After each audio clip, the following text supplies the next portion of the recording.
네, 2023년 10월 24일 이정훈입니다. 서울시가 세운상가로 불리는 통칭이죠.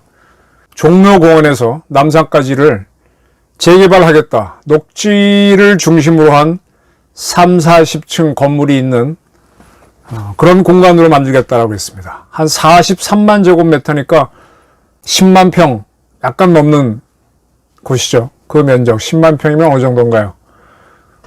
10만 평 넘는 면적인데 그 중에 10만 평에 4만 평 정도는 녹지 공원으로 만들고 나머지 공간에는 고층 빌딩을 세우겠다라는 겁니다.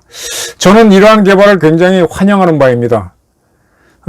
박원순 시장이 참 서울에는 도움이 안 되는 정책을 펼쳤죠. 간단하게 설명드릴게요.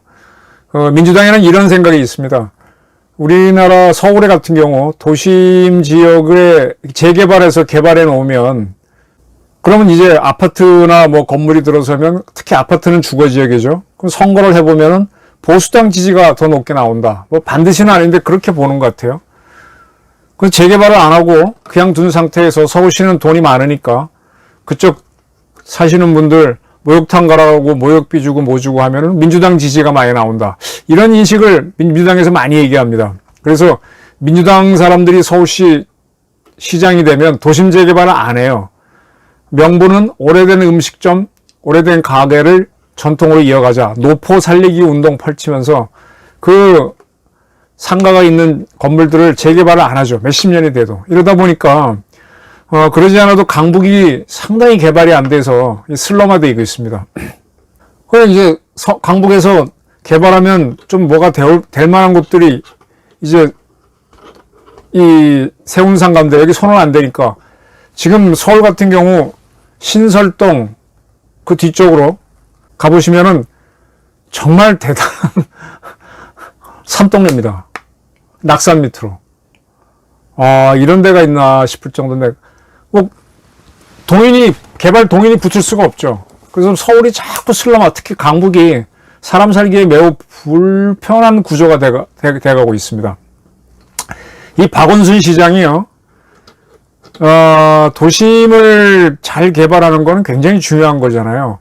늘 살아보면은 새 아파트에 가면 사람들이 다 좋아해요. 옷하고 차하고 집은 새 거를 좋아하더라고요. 친구하고 술은 오래된 걸 좋아하는지 몰라도. 근데 그거를 무슨 전통이니 뭐니 하면서 개발을 하지 않고 이렇게 가게 되니까 도시가 활력을 잃고 반대로 강남은 쭉쭉 올라가고 자꾸 편차가 커지게 만들어 버렸습니다. 그래서 강북을 개발하는 문제를 손을 냈던 사람이 이명박 서울시장이었죠. 그래서 지금 청계천을 인공이긴 하지만 물이 흐르는 하천으로 바꿔놓으니까 이제 강에 대한 인식이 확 바뀌면서 저도 가끔 뭐 한강 가서 자전거 타고 달리기도 하는데 굉장히 살기 좋잖아요. 전 하면 할수록 이렇게 선진국이 있나. 뭐 오래된 기억이지만 그 전에 하와이 가서 해변 뛴 거 하고 이스라엘 텔아비브 가서 해변 본 거 하고 일본 도쿄 가서 그쪽에 해변 본 거 보다가도 우리 쪽 서울에서는 뭐 해변은 없지만 서울 강변이 훨씬 좋고요. 그리고 청계천을 이렇게 해놓으니까는 서울 말고도 뭐 지방의 소소한 도시, 하다못해 군단위, 읍단위 도시에서도 개천이 있으면 개천 따라 자전거 도로, 달릴 수 있는 도로 해놓고 가꾸니까 굉장히 전국이 이뻐지지 않습니까? 이건 돈으로 계산할 수가 없잖아요. 행복지수니까. 그렇게 이제 바꿔서 이제 살만한 공간으로 만들어가는 건데 이걸 하려면은 이 도심을 개발해야 되잖아요. 근데 이거를 못하고 안 하고 노포 살리기 하면서 민주당 표가 나오는 전략을 많이 찾겠습니다. 박원순 씨가 취했던 정책 중에 아주 정책은 아니지. 뭐 하나의 행정 중에 웃기는 게 서울에 그 잠수교라는 다리가 있죠. 그 파리에 가면 센강이 있습니다. 센강이 강인데 그 강에다가 파리시에서 이렇게 모래를 갖다 부어놓고 강변에 강수욕장을 만들어놨죠. 그건 저도 몇 번 봤습니다. 그래서 거기 와서 보면은 파리지앵들이 옷 벗고 그냥 선탠을 많이 해요. 굉장히 많이 해요. 그래서 근데 그것처럼 강변에 달래니까 강변은 지금 다 고수부지가 돼 있어서 못하니까 잠수교가 사람들이 많이 찾으니까 거기다가 해보겠다라고 해서 모래를 붓고 목에 800톤 이제 누가 아이디어를 냈던 거죠. 그렇게 해서 해보겠다 그랬는데 그 여름철에나 이제 강수욕장 즐기러 오는데 마침 그날 행사장 된 날에 비가 많이 와서 잠수기가 잠겼어요. 그러니까 없었을 때 자신이 없고 손님이 안 오면 돈을 못 버니까 포기하니까 바로 포기된 적이 있습니다.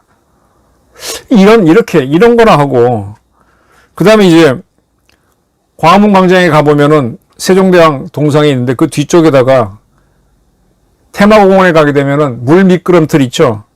그걸 놓고 뭐 물을 즐기겠다. 워터 슬라이드 만들겠다 했다가 이것도 역시 여름 한창 하는 건데 비가 많이 오니까 또 그냥 흐지부지 돼버렸어요. 이런 행사나 벌이고 있었어요. 그렇다면은 그 전에 이방벽 시장이 했나? 겨울철에 이제 그 서울시청 앞방 광장을 스케이팅장 타는 거. 뭐 그런 거 모방한 거지. 좀 행복 지수를 올리는 쪽으로 가야 되는데, 이제 세운상가를 재개발하게 되면은, 이 건물 살리겠다고 1,100억을 들여서 그 세운상가 을지로 종로 청계천 이런 거 다 이어놓은 이 돈이 다 버리게 되는 거죠. 왜 이 건물이라고 하는 거는 지난번인가 9월달인가 세운상가에서 그 밑에 장사하셨던 분이 나오다가 위에서 벽돌벽이 떨어져서 사람이 크게 다쳤잖아요. 너무 오래돼가지고. 그 전에 제 대학원 졸업할 때 가운을 좀 빌리려고 세운상가죠. 거기 있다고 갔다가 와, 세상에 이런 건물이 아직도 있나 하고 깜짝 놀랐어요. 정말 너무 낡았습니다. 그걸 어떻게 도심에 방치하고 있나요? 한때 이명박 정부 때, 시장 때 세운상가 쪽 개발해서 그쪽에 몇 개 호텔 들어서다가 멈춰버렸죠. 너무 낡은 건물입니다. 이렇게 하면 화재가 날 수도 있고, 거기 건물에 가보면 뭐 옷가게 인건비가 싸니까, 임대료가 싸니까 많이 했는데, 불날까 겁이 나더라고요. 근데 이번에 이제 재개발을 하겠다라고 밝혔습니다. 강제개발 방식이라서 한 30%의 지주들이 참석하면은 밀어붙인다라는 건데, 그 세운상가를 쭉 따라서는 녹색 공원을 만들고, 지금 공원 지하에는 뮤지컬 공원도 만들고 해서 일단 그게 시범적으로 잘 되면 다른 쪽으로도 이제 주민들이 지지하는 거에 따라서 전체를 개발하겠다라는 겁니다. 저는 이걸 보면서 세운상가 일대가 옛날엔 떴었어요. 저희 대학 다닐 때죠. 지금은 PJ 호텔인데 그때는 풍전 호텔이 있었습니다. 풍전 호텔에 풍전 호텔 라이트인가? 유명했습니다. 고고장이지 공이죠. 고고장. 저는 뭐 가본 기억은 없는데 뭐 코파카마나 센트럴 호텔에 있는 거하고 더불어서 이쪽이 그 당시에는 거기가 가장 젊음의 거리였는데 이게 너무 손은 안 되다 보니까 노인거리도 아니고 아주 활력을 잃어버렸죠. 그러니까 주변 상가도 오래된 음식점들은 장사가 되지만 이게 안 큽니다. 이게 그래서 을지로도 개발이 안 되고 다 지금 이 강북 전체가 다 죽었어요. 그래서 을지로 2가 3가 4가 쭉 개발도 멈춰 있는데 이 세운상가가 뚫리기 시작해서 이게 쭉쭉 크면은 청계천 재개발 해가지고 한때 클라 그러다가 브레이크가 걸렸고 이번에 이게 추진되면은 을지로, 청계천, 종로, 종로도 동대문 부근에 가보십시오. 거기가 지금 뭐 중국 사람들 거리가 돼 있죠. 동대문역 명절 때 한번 가보십시오. 뭐 외국인 근로자들이 갈 데가 없으니까 설날이나 추석 때 거기 모여가지고 동대문에서부터 뭐 놀려고 쭉 그렇게 슬럼화되고 있습니다. 그리고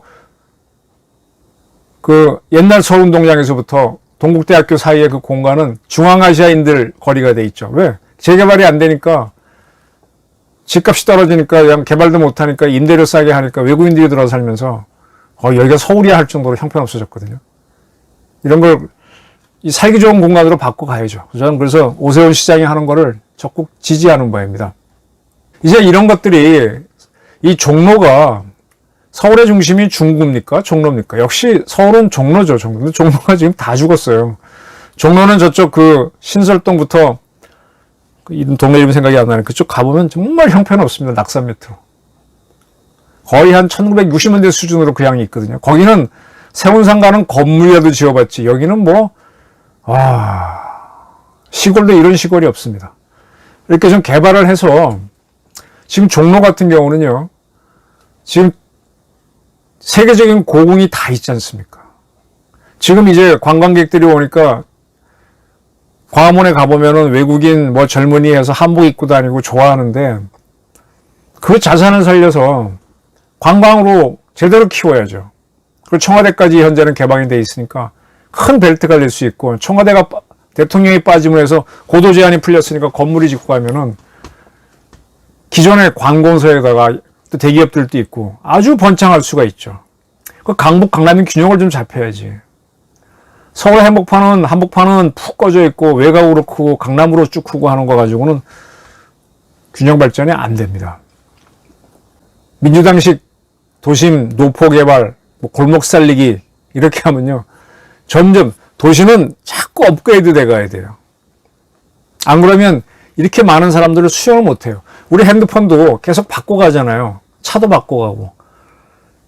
특히 핸드폰 같은 경우는 정보를 받아야 되니까 업그레이드 안 할 수가 없지 않습니까? 도시도 계속 성장하는 건데 사람들은 도시에 사는 거예요. 농촌은 가끔 시로 가는 거고. 농업을 하지 않는 사람이라면. 근데 이 공간을 어떻게 옛날 그대로 두고 가냐 이겁니다. 새 집하고 새 차, 새 옷, 새 집은 다 좋아하면서 엉터리였죠. 하여간 오시장이 와서 이런 거는 감각을 자꾸 잘 가는 것 같습니다. 하여간 강북을 살려라. 강북을 살려라. 강북을 살리면 서울이 변하면 지방도 이제 바뀔 겁니다. 조금씩 좋은 도시를 만들어 왔으면 하는 바람입니다. 네, 감사합니다.